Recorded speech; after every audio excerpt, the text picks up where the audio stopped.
법률의 쓸모 시간입니다. 코로나19 사태로 자가 격리되는 분들이 늘고 있고 이 때문에 직장을 나가지 못하거나 잠시 일을 접어야 하는 경우가 많은데요. 네, 또 확진자가 다녀간 음식점이나 병원 등도 문을 닫아서 불가피하게 출근을 못하게 되기도 합니다.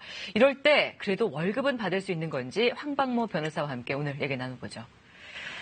네, 황 변호사님, 이 확진자 본인은 물론이고 이분들과 접촉한 분들도 자가격리 대상이잖아요. 예. 근데 그분들 중에는 직장인들도 계실 텐데 이럴 때 월급은 어떻게 되나요? 일단 월급은 받을 수가 있습니다. 그러니까 원래 직장인이 코로나19로 결근을 하게 되면 이게 원칙적으로 무노동 무임금 원칙에 따라서 월급을 받을 수가 없습니다. 그리고 또 회사 규정상 병가에도 월급을 준다는 그런 약정이 없다면 그 격리 기간 동안은 월급을 받을 수가 없습니다.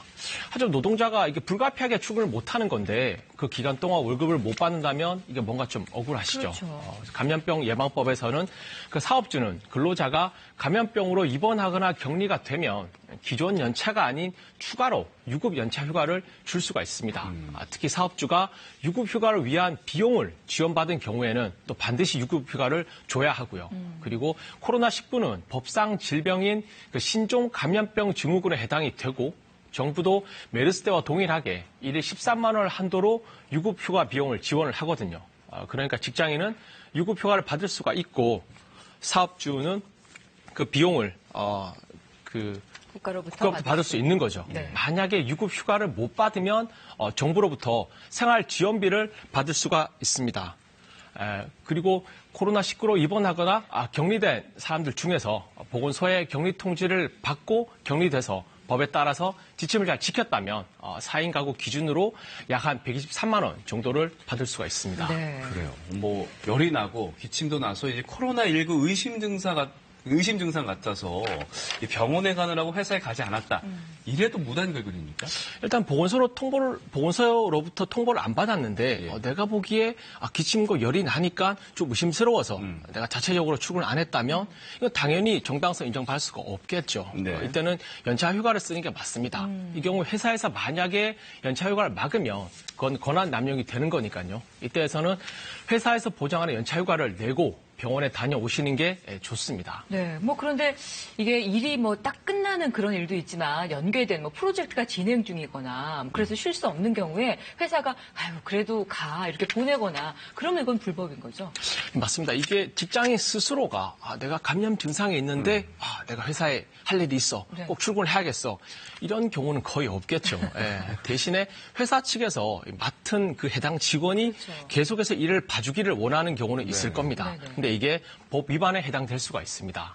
산업안전보건법에서는 사업주는 감염병에 걸린 사람에게는 의사의 진단에 따라서 근로를 금지하거나 제한해야 한다고 나와 있습니다. 그러니까 코로나19는 이 조항에 해당이 되니까 당연히 회사는 이를 근거로 직원의 출근을 막아야 합니다.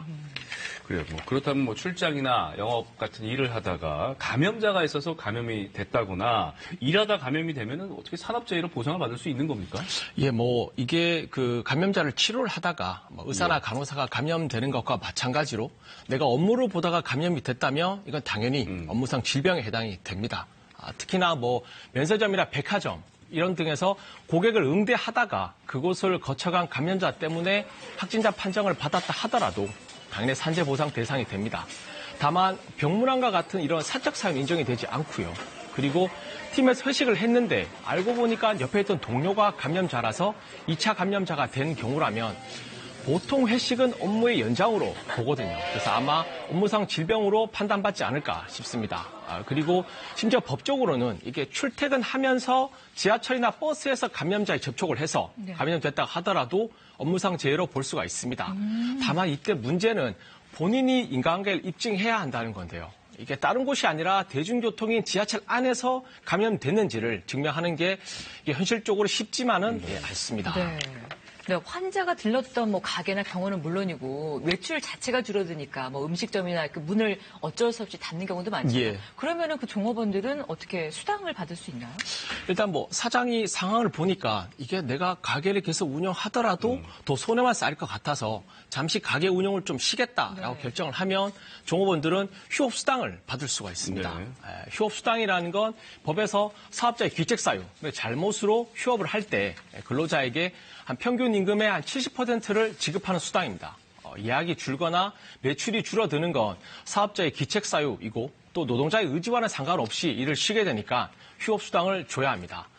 다만 신종 코로나 의심 환자 발생 등의 사유로 쉬게 됐다면 이때는 휴업수당을 지급하지 않아도 됩니다. 왜냐하면 이는 감염증 확산을 막기 위해서 휴업을 결정한 거니까 어떤 사업주의 기책 사유가 인정되지 않기 때문이죠. 네. 법률의 쓸모 오늘은 코로나19와 관련된 법들 살펴봤습니다. 잘 봤습니다. 맞습니다.